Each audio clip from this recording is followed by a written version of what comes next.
Infinix hot 40 processor হিসেবে থাকছে MediaTek Helio G88 এবং সাথে থাকছে ফুল এইচডি প্লাসের ডিসপ্লে এবং আরও থাকছে কিন্তু 50 মেগাপিক্সেলের ডুয়েল ক্যামেরা সেটআপ। সো বন্ধুরা, এই ফোনটি সম্পর্কে বিস্তারিত জানতে হলে আমাদের ভিডিওটি সম্পূর্ণ দেখতে হবে। এবং আরেকটি কথা, যারা এখন আমার চ্যানেলে নতুন আছেন, মানে আমাদের চ্যানেলটি সাবস্ক্রাইব করেননি, প্লিজ আমাদের চ্যানেলটি সাবস্ক্রাইব করে আমাদের চ্যানেলের নতুন সদস্য হয়ে যাবেন এবং পাশে থাকা বেল আইকনটি অন করে দিবেন, যাতে আমরা নতুন কোনো ফোনের রিভিউ নিয়ে আসলে সবার আগে আপনি দেখতে পান। সো ভিডিওটি আর দেরি না করে চলুন যা যাক মেইন ভিডিওতে। রিয়ার প্যানেলটি প্লাস্টিকের তৈরি এবং সাথে থাকছে কিন্তু ট্রিপল ক্যামেরা সেটআপ এবং এই ফোনটির ক্যামেরা বামটি কিন্তু একদম হুবহুব আইফোন 15 প্রোর মতো করা হয়েছে, যেটা খুবই সচরাচর দেখা যাচ্ছে এখন। ফোনটির থিকনেস হিসেবে থাকছে 8.3 মিলিমিটার এবং ওয়েট হিসেবে থাকছে কিন্তু 196 গ্রাম। এবং 196 গ্রাম মানে লাইট ওয়েট হওয়ার কারণে কিন্তু ফোনটি এক হাতে খুব অনায়াসে ব্যবহার করতে পারবেন, মানে এক হাতে স্মুথলি ব্যবহার করতে পারবেন। এবং এই ফোনটির পোর্শন বাটন নিয়ে যদি কথা বলতে চাই, সেক্ষেত্রে কিন্তু এই ফোনটিতে পোর্শন বাটন হিসেবে সব কিছুই পেয়ে যাবেন। যেমন ধরেন speaker, primary mic, 3.5 mm headphone jack, type C port ইত্যাদি ইত্যাদি। এবং এই ফোনটিতে কিন্তু পেয়ে যাবেন সাইড মাউন্টেড ফিঙ্গারপ্রিন্ট সেন্সর, যেটা খুবই ফাস্ট অ্যান্ড একুরেট, মানে টাচ করার সাথে সাথে কিন্তু আনলক হয়ে যাচ্ছিল। এবং ফ্রন্টে পেয়ে যাচ্ছেন কিন্তু 5 ডিসপ্লে, যেটা অসাধারণ একটি বিষয়, মানে এই বাজেটে ইনফিনিক্স একটি 5 ডিসপ্লে দিচ্ছে। এবং এই ফোনটি 4টি কালার ভেরিয়েন্টে গ্লোবাল মার্কেটে লঞ্চ হয়েছে। তার ভিতরে হলো ব্ল্যাক, ব্লু, গ্রিন এবং গোল্ডেন। ফোনটির ডিসপ্লে হিসেবে রয়েছে 6.78 ইঞ্চির একটি full HD plus IPS LCD প্যানেলের ডিসপ্লে, সাথে পাচ্ছেন 90 Hz রিফ্রেশ রেট।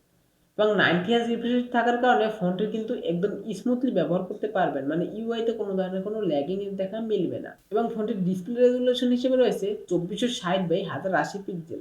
এবং ডিসপ্লেতে কিন্তু 500 নিট স্পিক ব্রাইটনেস রয়েছে। তবে 500 নিট স্পিক ব্রাইটনেস থাকার কারণে কিন্তু মানে ইনডোরে ভালোই ব্রাইটনেস পাবেন, মানে ব্রাইটনেসের কোনো ঘাটতি পাবেন না। এবং আউটডোরে ডিরেক্ট সানলাইটে গেলে ঘাটতি হালকা একটু পেতে পারেন ব্রাইটনেসের। সো এটা মেনে নিতে হবে, কারণ যেহেতু বাজেট একটু কম এবং 500 নিট স্পিক ব্রাইটনেস, সেই হিসেবে কিন্তু ফোনের ডিসপ্লেটা অলমোস্ট ভালোই পাচ্ছেন। অপারেটিং সিস্টেম হিসেবে পাচ্ছেন অ্যান্ড্রয়েড 13 এবং ইউআই হিসেবে পাচ্ছেন ইনফিনিক্সের নিজস্ব ইউআই মানে এক্সওএস 13.5। এবং প্রসেসর হিসেবে পাচ্ছেন মিডিয়াটেক হেলিও G88 প্রসেসর, যেটি একটি অক্টাকোর প্রসেসর, যার ট্রানজিস্টর সাইজ হলো 12 ন্যানোমিটার। ফোনটির জিপিইউ হিসেবে থাকছে মালি G52। এবং এই ফোনটিতে গেমিং এর কথা আসলে মানে আপনারা ফ্রি ফায়ার গেম একদম স্মুথলি প্লে করতে পারবেন এবং পাবজি গেম মিডিয়াম সেটিংয়ে স্মুথলি প্লে করতে পারবেন। যদি একটু হিটিংয়ের দেখা মিলতে পারে, তবে আবার একটু সময় দিলে ঠান্ডা হয়ে যাচ্ছিল। এবং এই ফোনটি কিন্তু গ্লোবাল মার্কেটে দুটি ভেরিয়েন্টে লঞ্চ হয়েছে। একটি হলো 8 জিবি র্যামের সাথে 128 জিবি রম এবং আরেকটি হলো 8 জিবি র্যামের সাথে 256 জিবি রম। তবে এই ফোনটির সিম ট্রেতে কিন্তু আপনারা দুটি সিম পাশাপাশি একটি মেমোরি কার্ড ইউজ করতে পারবেন, মানে এটা কিন্তু একটি সুবিধাজনক বিষয়।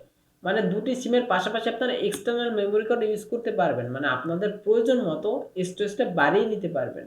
ফোনটির রিয়ার প্যানেল রয়েছে ট্রিপল ক্যামেরা সেটআপ, যার মেইন ক্যামেরা লেন্সটি থাকছে 50 মেগাপিক্সেল একটি ক্যামেরা লেন্স, যার অ্যাপারচার হিসেবে থাকছে 1.6 এবং সাথে থাকছে একটি 2 মেগাপিক্সেলের ম্যাক্রো শুটার এবং সর্বশেষ থাকছে 0.05 মেগাপিক্সেলের একটি এক্সোপেনিয়ার লেন্স। ফোনটির ফ্রন্টে রয়েছে কিন্তু 32 মেগাপিক্সেলের একটি সেলফি ক্যামেরা, যার অ্যাপারচার হিসেবে রয়েছে 2.2 এবং এই ফোনটির মেইন ক্যামেরা দিয়ে ভিডিও রেকর্ড করতে পারবেন 2K-তে এবং সেলফি ক্যামেরা দিয়ে ভিডিও রেকর্ড করতে পারবেন 1080p 30fps। তবে একটি কথা, এই ফোনটির মেইন ক্যামেরায় কিন্তু কোনো ধরনের কোনো ওআইএস সাপোর্ট থাকছে না। সো আপনারা যখন ভিডিও রেকর্ড করবেন তখন একটু সাবধানতা অবলম্বন করবেন, যাতে নাড়াচাড়া না হয়।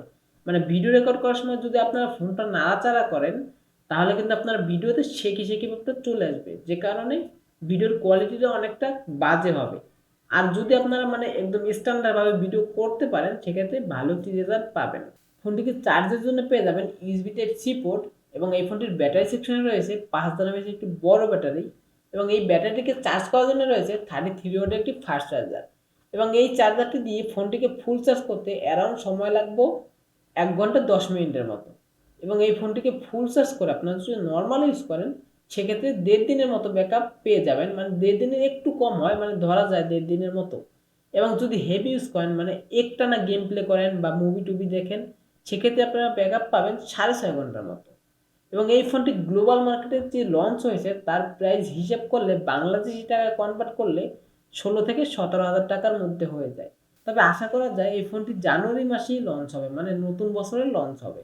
এবং এই ফোনটি লঞ্চ হলে বাংলাদেশ মার্কেটে 16 থেকে 17,000 টাকার মধ্যেই দামটা থাকবে আশা করা যায়। এবং এই ফোনটিতে কিন্তু স্পিকার হিসেবে রয়েছে স্টেরিও স্পিকার।